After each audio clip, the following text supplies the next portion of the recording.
ನಮಸ್ಕಾರ ಸ್ನೇಹಿತರ, ಕಾಂಗ್ರೆಸ್ 5 ಗ್ಯಾರಂಟಿ ಯೋಜನೆಗಳ ಅಪ್ಡೇಟ್ಗೆ ನಿಮಗೆ ಸ್ವಾಗತ ಸುಸ್ವಾಗತ. ಸ್ನೇಹಿತರೆ, ಇನ್ನ ಈ ವರ್ಷ ಮುಗಿತಾ ಬಂತು. ಇವತ್ತು ದಿನಾಂಕ ಬಂದ್ಬಿಟ್ಟು ಡಿಸೆಂಬರ್ 28. ಇನ್ನೊಂದು 2-3 ದಿನದಲ್ಲಿ ಈ ವರ್ಷ ಆದ್ರೆ ಮುಗಿಯುತ್ತೆ. ಈಗ 2025ರಲ್ಲಿ ಎಲ್ಲ ಒಂದು ಕಾಂಗ್ರೆಸ್ 5 ಗ್ಯಾರಂಟಿ ಯೋಜನೆಗಳ ಹಣ ಬರುತ್ತಾ ಬರಲ್ವಾ ಅನ್ನುವಂಥದ್ದಾದ್ರೆ ಈ ವಿಡಿಯೋದಲ್ಲಿ ತಿಳಿಸ್ಕೊಡ್ತೀನಿ. ಈಗ ಯಾವ ಯಾವ ಯೋಜನೆಯ ಪರಿಸ್ಥಿತಿ ಯಾವ ರೀತಿ ಇದೆ ಅನ್ನುವಂಥದ್ದನ್ನ ತಿಳಿಸ್ಕೊಡ್ತಿದ್ದೀನಿ. ಎಲ್ಲರೂ ವಿಡಿಯೋ ಕೊನೆವರೆಗೂ ನೋಡಿ. ಅದಕ್ಕೆ ಮುಂಚೆ ನೀವು ಯಾರಾದ್ರೂ ಇನ್ನೂ ಚಾನಲ್ ಅನ್ನ ಸಬ್ಸ್ಕ್ರೈಬ್ ಮಾಡ್ಕೊಂಡಿಲ್ಲ ಅಂದ್ರೆ ಈಗಲೇ ಚಾನಲ್ ಅನ್ನ ಪಟ್ ಅಂತ ಸಬ್ಸ್ಕ್ರೈಬ್ ಮಾಡ್ಕೊಳ್ಳಿ. ಮತ್ತೆ ವಿಡಿಯೋಗೆ ಒಂದು ಲೈಕ್ ಆದ್ರೆ ಕೊಡಿ. ನೀವು ಕೂಡ ಸಬ್ಸ್ಕ್ರೈಬ್ ಲೈಕ್ ಇಂದ ನಿಮ್ಗೆ ಇದೇ ರೀತಿ ಕಂಟಿನ್ಯೂಸ್ ಅಪ್ಡೇಟ್ಸ್ ಆದ್ರೆ ಸಿಗ್ತಿರುತ್ತೆ. ಈಗಾಗಲೇ ಯಾರು ಸಬ್ಸ್ಕ್ರೈಬ್ ಲೈಕ್ ಮಾಡಿ ವಿಡಿಯೋ ನೋಡ್ತಿದ್ದೀರೋ ಎಲ್ಲರಿಗೂ ನನ್ನ ಒಂದು ಹೃದಯ ಪೂರ್ವಕ ಧನ್ಯವಾದಗಳು. ನೋಡಿ ಸ್ನೇಹಿತರೆ, ನಾನೀಗ ಡೈರೆಕ್ಟ್ ಟಾಪಿಕ್ಗೆ ಬರ್ತೀನಿ. 2025ರಲ್ಲೂ ಮುಂದುವರಿಯುತ್ತಾ ಪಂಚ ಗ್ಯಾರಂಟಿಗಳು, ಗೃಹಲಕ್ಷ್ಮಿ, ಗೃಹ ಜ್ಯೋತಿ, ಶಕ್ತಿ, ಯುವ ನಿಧಿ ಯೋಜನೆಗಳ ಭವಿಷ್ಯ ಏನಾಗಬಹುದು ಅನ್ನುವಂಥದ್ದನ್ನ ತಿಳಿಸ್ಕೊಡ್ತೀನಿ.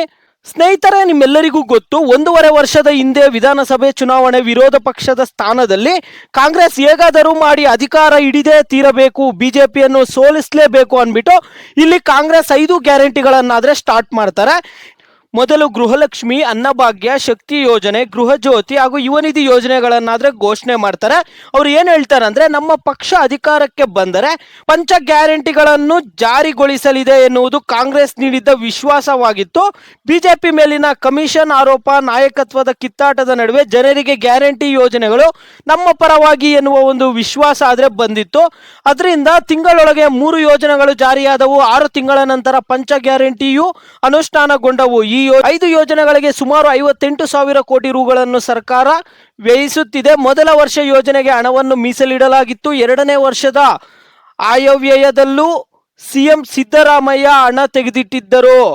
ನೋಡಿ, 3ನೇ ವರ್ಷವೂ ಬಜೆಟ್ ಮೂಲಕವೇ ಗ್ಯಾರಂಟಿ ಯೋಜನೆಗಳ ಹಣ ನೀಡಲೇಬೇಕು. ಇದನ್ನು ಸಿದ್ದರಾಮಯ್ಯ ಹೇಗೆ ಒದಗಿಸುತ್ತಾರೆ, ಬಜೆಟ್ನಲ್ಲಿ ಮೀಸಲಿಡುವ ಮೊತ್ತ ಎಷ್ಟಿರಬಹುದು ಎನ್ನುವುದರ ಮೇಲೆ ಈ ಯೋಜನೆಗಳ ಭವಿಷ್ಯ ಆದ್ರೆ ನಿರ್ಧಾರ ಆಗಿದೆ. 2025ರಲ್ಲಿ ಸಚಿವರು ಶಾಸಕರ ಹೇಳಿಕೆ ಗೊಂದಲ. ಇಲ್ಲಿ ಈಗಾಗಲೇ ಸಿಎಂ ಡಿಸಿಎಂ ಆದಿಯಾಗಿ ಪ್ರತಿಯೊಬ್ಬರು ಗ್ಯಾರಂಟಿ ಯೋಜನೆಗಳು ಯಾವುದೇ ಕಾರಣಕ್ಕೂ ನಿಲ್ಲುವುದಿಲ್ಲ ಎಂದು ಪದೇ ಪದೇ ಹೇಳ್ತಾ ಇದ್ದಾರೆ.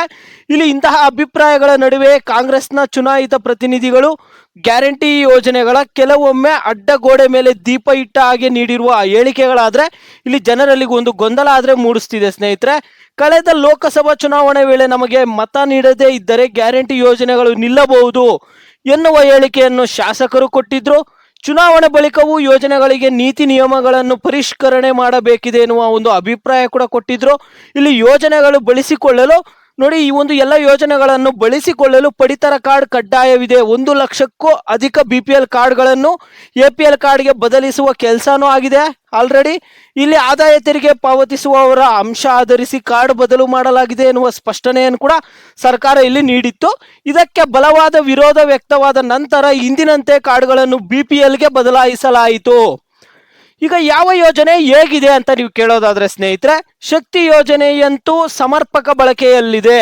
ಸಾರಿಗೆ ಸಂಸ್ಥೆಗಳು ನಷ್ಟ ಅನುಭವಿಸುತ್ತಿರುವ ನಡುವೆಯೂ ಬಸ್ನಲ್ಲಿ ಪ್ರಯಾಣಿಸುವ ಮಹಿಳೆಯರ ಸಂಖ್ಯೆ ಹೆಚ್ಚುತ್ತಲೇ ಇದೆ. ಎಲ್ಲ ಮಹಿಳೆಯರು ಎನ್ನುವ ಬದಲು ಸೀಮಿತ ವೇತನ ಇರುವವರು, ಉದ್ಯೋಗದಲ್ಲಿರುವವರಲ್ಲಿ ಕಡಿಮೆ ವೇತನ ಇರುವವರು, ವಿದ್ಯಾರ್ಥಿಗಳು, ಹಿರಿಯರಿಗೆ ಉಚಿತವಾಗಿ ನೀಡಬೇಕು ಎನ್ನುವಂತಹ ಸಲಹೆಗಳಾದ್ರೆ ಇಲ್ಲಿ ಜನರು ಕೊಡ್ತಿರುವಂಥದ್ದು. ಇನ್ನೊಂದು ಯೋಜನೆ, 2ನೇ ಯೋಜನೆ, ಬಹುಜನರಿಗೆ ತಲುಪುತ್ತಿರುವ ಗೃಹಲಕ್ಷ್ಮಿ ಯೋಜನೆ. ಹಣ ಸರಿಯಾಗಿ ಖಾತೆಗೆ ವರ್ಗಾವಣೆವಾಗುತ್ತಿಲ್ಲ. ಈಗಾಗಲೇ 2 ತಿಂಗಳಿಗೊಮ್ಮೆ ಹಣ ಖಾತೆಗೆ ಜಮಾ ಆಗ್ತಿದೆ. ಕೆಲವರಿಗೆ ಬಂದಿಲ್ಲ ಎನ್ನುವ ದೂರುಗಳು ಕೂಡ ಬರ್ತಿದೆ. 2 ತಿಂಗಳ ಹಿಂದೆ ಗೊಂದಲವಾದಾಗ ಸರ್ಕಾರವು ಸ್ಪಷ್ಟನೆ ಆದ್ರೆ ಕೊಟ್ಟಿತ್ತು. ಈಗಲೂ ಅದೇ ಆಗಿರುವ ದೂರು ಬಂದಿದೆ. ಹಣ ಆದ್ರೆ ಸರಿಯಾಗಿ ಬರ್ತಿಲ್ಲ, ನಿಮಗೂ ಗೊತ್ತಿದೆ. ನಿಮ್ಗೆ ಈಗಾಗಲೇ 16ನೇ ಕಂತಿನ ಹಣ ಬಂದು ನಿಮ್ಮ ಖಾತೆಗಳಿಗೆ ಜಮಾ ಆಗ್ಬೇಕಿತ್ತು, ಆದ್ರೆ ಹಣ ಬಂದು ನಿಮ್ಗೆ ಜಮಾ ಆಗಿಲ್ಲ. ಇದರಲ್ಲೂ ಕೆಲವೊಂದು ಸಮಸ್ಯೆಗಳಾದ್ರೆ ಆಗ್ತಿದೆ, ಸರಿಯಾಗಿ ಹಣ ಜಮಾ ಮಾಡ್ತಿಲ್ಲ. ಅನ್ನಭಾಗ್ಯ ಯೋಜನೆ ಅಡಿ ನೋಡೋದಾದ್ರೆ ಕೇಂದ್ರ ಸರ್ಕಾರ ನೀಡಿರುವ ಅಕ್ಕಿ ಹಾಗೂ ರಾಜ್ಯ ಸರ್ಕಾರ ನೀಡುವ ಮಾಸಿಕ 175 ರು ಪಾವತಿಯಾಗುತ್ತಿದೆ.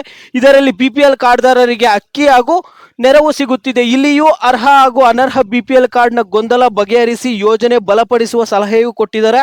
ಇಲ್ಲಿ ಕಾಲೇಜು ವಿದ್ಯಾರ್ಥಿಗಳಿಗಾದ್ರೆ ಇಲ್ಲಿ ಯುವ ನಿಧಿ ಯೋಜನೆ ಇದು. ಡಿಪ್ಲೊಮಾ ಮುಗಿಸಿದವರಿಗೆ ಮಾಸಿಕ ರು 3,000 ಹಾಗೂ 1,500 ರುವನ್ನು ನೀಡಲಾಗುತ್ತಿದೆ. ಇಲ್ಲಿ ಕಾಲೇಜ್ ವಿದ್ಯಾರ್ಥಿಗಳಿಗೆ ಡಿಗ್ರಿ ಅವ್ರಿಗೆ ಬಂದ್ಬಿಟ್ಟು 3,000, ಡಿಪ್ಲೊಮಾ ಅವರಿಗೆ 1,500 ರೂಪಾಯಿ ಹಣ ಕೊಡ್ತಾರಂತ ಹೇಳಿದ್ರು. ಇದು ಒಂದೊಂದು ತಿಂಗಳು ಬರ್ತಿದೆ, ಒಂದೊಂದು ತಿಂಗಳು ಬರ್ತಿಲ್ಲ, ಈ ರೀತಿಯಾಗೆಲ್ಲ ಸಮಸ್ಯೆಗಳಾಗ್ತಿದೆ. ಆದರೆ ಸರ್ಕಾರದವ್ರನ್ನ ಕೇಳಿದಾಗ ಅವರಂತೂ ನಾವು ಕಂಟಿನ್ಯೂ ಮಾಡೇ ಮಾಡ್ತೀವಿ, ಯಾವುದೇ ಕಾರಣಕ್ಕೂ ಯೋಜನೆಯನ್ನ ನಿಲ್ಲಿಸಲ್ಲ ಅನ್ನುವಂಥದ್ದಾದ್ರೆ ಹೇಳ್ತಿದ್ದಾರೆ. ಗೃಹ ಜ್ಯೋತಿ ಯೋಜನೆಯು ಕೂಡ ಬಹುತೇಕ 1.5 ವರ್ಷದಿಂದ ಬಳಕೆಯಲ್ಲಿದೆ. ವಿದ್ಯುತ್ ವಿತರಣಾ ಕಂಪನಿಗಳು ನಷ್ಟದ ನಡುವೆಯೇ ಸೀಮಿತ ಆದಾಯ ಸರ್ಕಾರದ ನೆರವಿನೊಂದಿಗೆ ಗೃಹ ಜ್ಯೋತಿ ಸೌಲಭ್ಯ ನೀಡುತ್ತಿದೆ. ಇಲ್ಲಿಯೂ ಬಳಕೆಗೆ ಮಿತಿ ಇದ್ದು ಈ ಪ್ರಮಾಣದಲ್ಲಿ ಕಡಿಮೆ ಮಾಡುವ ಪ್ರಯತ್ನಗಳು ಆಗಬಹುದು ಅಂತ ಹೇಳ್ತಿದ್ದಾರೆ. ಈ ರೀತಿಯಾಗೆಲ್ಲ ಪರಿಸ್ಥಿತಿಗಳಿದಾವೆ ಎಲ್ಲ ಒಂದು ಕಾಂಗ್ರೆಸ್ 5 ಗ್ಯಾರಂಟಿ ಯೋಜನೆಗಳಿಗೆ.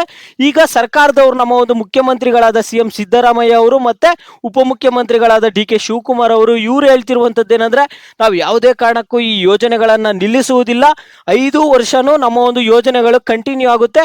ಹಣ ಬರೋದು 1-2 ತಿಂಗಳು ತಡವಾಗ್ಬೋದಷ್ಟೇ, ತಡ ಆದ್ರೂ ನಿಮ್ಮ ಖಾತೆಗಳಿಗೆ ಹಣ ಜಮಾ ಮಾಡೇ ಮಾಡ್ತೀವಿ ಅಂತ ಹೇಳ್ತಿದ್ದಾರೆ. ಇಲ್ಲಿ ಇನ್ನೊಂದು ಕಡೆ ಫ್ರೀ ಬಸ್ಗಳನ್ನ ಬಂದ್ ಮಾಡಬೇಕು ಅಂತ ಹೇಳ್ತಿದ್ದಾರೆ, ಸ್ಟ್ರೈಕ್ ಮಾಡ್ತೀವಿ ಅಂತ ಹೇಳ್ತಿದ್ದಾರೆ. ಡಿಸೆಂಬರ್ 30ನೇ ತಾರೀಕು ಮೇಲೆ ಬಸ್ ಸಂಚಾರನೇ ನಡೆಯಲ್ಲ, ಡಿಸೆಂಬರ್ 30 ರಾತ್ರಿಯಿಂದ ಅಂತ ಕೆಲವೊಂದು ಹೇಳಿಕೆಗಳು ಬರ್ತಿದಾವೆ. ಈ ರೀತಿಯಾಗಿ ಪರಿಸ್ಥಿತಿ ಆದ್ರೆ ಇದೆ. ನೋಡೋಣ, ಕಾದು ನೋಡೋಣ ಮುಂದೆ ಏನಾಗುತ್ತೆ ಅಂತ. ನೀವು ಚಾನಲ್ ಅನ್ನ ಸಬ್ಸ್ಕ್ರೈಬ್ ಮಾಡಿ ಇಟ್ಕೊಂಡಿರಿ, ನಿಮ್ಗೆಲ್ಲ ಅಪ್ಡೇಟ್ಸ್ ಕೊಡ್ತಿರ್ತೀನಿ. ಮತ್ತೆ ನಿಮ್ಮ ಒಂದು ಅಭಿಪ್ರಾಯಗಳನ್ನ ಪ್ರತಿಯೊಬ್ಬರು ತಿಳಿಸಬೇಕಾಗುತ್ತೆ. ಕಾಂಗ್ರೆಸ್ 5 ಗ್ಯಾರಂಟಿ ಯೋಜನೆಗಳು ಮುಂದುವರಿಬೇಕಾ ಬೇಡ ಅನ್ನುವಂಥದ್ದನ್ನ ಪ್ರತಿಯೊಬ್ಬರು ವಿಡಿಯೋಗೆ ಲೈಕ್ ಮಾಡ್ಬಿಟ್ಟು ಕಾಮೆಂಟ್ ಮುಖಾಂತರ ತಿಳಿಸಿ.